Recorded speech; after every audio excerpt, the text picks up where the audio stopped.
फरवरी से option buyer से upfront premium वसूला जाएगा। कैलेंडर स्प्रेड बेनिफिट भी 1 फरवरी से खत्म हो जाएगा। 1 अप्रैल से इंट्राडे पोजीशन लिमिट की निगरानी होगी। हर एक्सचेंज की 1 हफ्ते में एक ही वीकली एक्सपायरी होगी। मैं फटाफट आपको ये समझा रहा हूं, इसके डिटेल्स हम आपको बाद में देंगे। इसके अलावा एफएनओ से जुड़े ज्यादातर नियम 20 नवंबर से प्रभावी होंगे और कॉन्ट्रैक्ट साइज वाला जो नियम है, जैसा हमने आपको बताया, वो 20 नवंबर से लागू होंगे।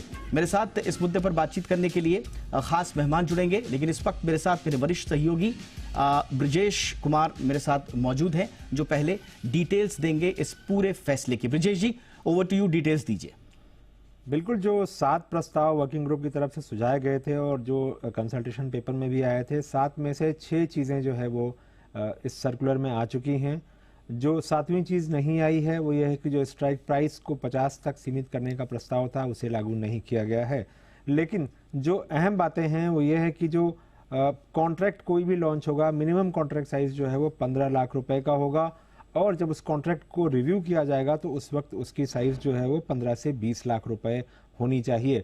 अभी जो कॉन्ट्रैक्ट साइज का है लिमिट वो है 5 से 10 लाख रुपए का, यानी अगर आप देखें तो करीब करीब 3 गुना तक जो है ये बढ़ा है। जो प्रस्ताव रखा गया था, प्रस्ताव ये रखा गया था कि कॉन्ट्रैक्ट लॉन्च होने के समय 15 से 20 लाख का होना चाहिए, तो उसको लोअर लिमिट पकड़ी गई है, यानी कॉन्ट्रैक्ट लॉन्च के समय 15 लाख का होना चाहिए, ये रखा गया है।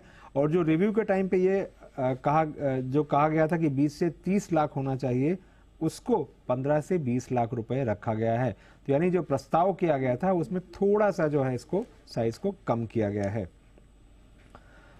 वीकली इंडेक्स एक्सपायरी जो है वहां पर कोई रियायत नहीं है। जो भी एक्सचेंज होगा उसका जो भी बेंचमार्क इंडेक्स होगा उसमें से किसी एक का जो है हर हफ्ते में वीकली कॉन्ट्रैक्ट जो है ला सकेंगे। अभी जैसे कि 5 दिन जो है कॉन्ट्रैक्ट की एक्सपायरी होती थी वैसा नहीं होगा। इसकी वजह यही है कि बहुत ज़्यादा स्पेकुलेटिव एक्टिविटी बढ़ रही थी और इन्वेस्टर इंटरेस्ट को देखते हुए इसे कम करने का फैसला जो है लिया गया है और ये भी 20 नवंबर से लागू होगा। कॉन्ट्रैक्ट एक्सपायरी के करीब मार्जिन बढ़ाना, ये एक ऐसा प्रस्ताव था जिसको लेकर काफ़ी विरोध हो रहा था ट्रेडिंग कम्युनिटी की ओर से, और यहाँ पर ये कहा गया है कि एक्सपायरी डे पर ओपन शॉर्ट पोजीशन कॉन्ट्रैक्ट पर 2% का एडिशनल एक्सट्रीम लॉस मार्जिन जो है लगेगा।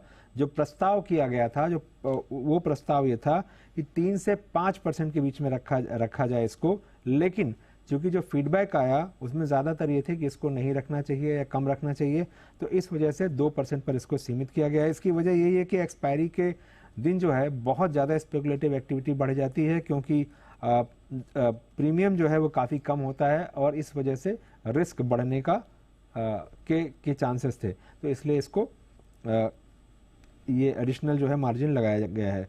इंट्राडे पोजीशन लिमिट की मॉनिटरिंग, ये जो है इसका मकसद यही है कि बहुत बार ये होता है कि एक्सपायरी के दिन इतनी ज़्यादा एक्टिविटी होती है कि ट्रेडर क्लाइंट है या ट्रेडिंग मेंबर यानी ब्रोकर है, उसकी जो लिमिट है ट्रेडिंग पोजीशन की लिमिट वो ब्रीच नहीं हो जाए और वो रिस्क ना पैदा करे क्लियरिंग कॉरपोरेशंस के लिए, सिस्टम के लिए।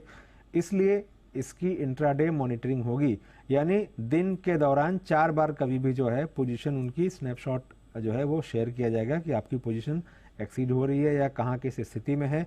अभी कई बार ऐसा भी हुआ है कि जो पोजीशन एक्सीड हो गई वो हमें पता तब चलता है end of the day. End of the day अगर पता चल रहा है तो फिर उसका कोई मतलब नहीं है, इसलिए इंट्राडे पोजीशन मॉनिटरिंग का ये नियम जो है लाया जा रहा है। इसको जो है 1 अप्रैल से लागू किया जाएगा ताकि पर्याप्त समय मिल सके। इसके अलावा कैलेंडर स्प्रेड बेनिफिट मार्जिन को जो है खत्म किया जाएगा 1 फरवरी से। ये भी एक ऐसा प्रस्ताव था जिसका बहुत ज़्यादा विरोध हो रहा था और ये कहा जा रहा था कि ये बेनिफिट खत्म होने की वजह से लागत बहुत ज़्यादा बढ़ जाएगी। साथ ही ऑप्शन बायर से अपफ्रंट प्रीमियम लेने का नियम जो है लागू किया जाएगा। तो ये जो 6 प्रस्ताव हैं, इनके ज़रिए सेबी को ये भरोसा है कि एफ&ओ की एक्टिविटी में थोड़ी सी नरमी आएगी। ऑलराइट, और उद्देश्य भी यही था, हमने देखा था पहले जो इंटेंट था सेबी का वो क्लियर था और उसी के कंटिन्यूएशन में अब ये नए नियम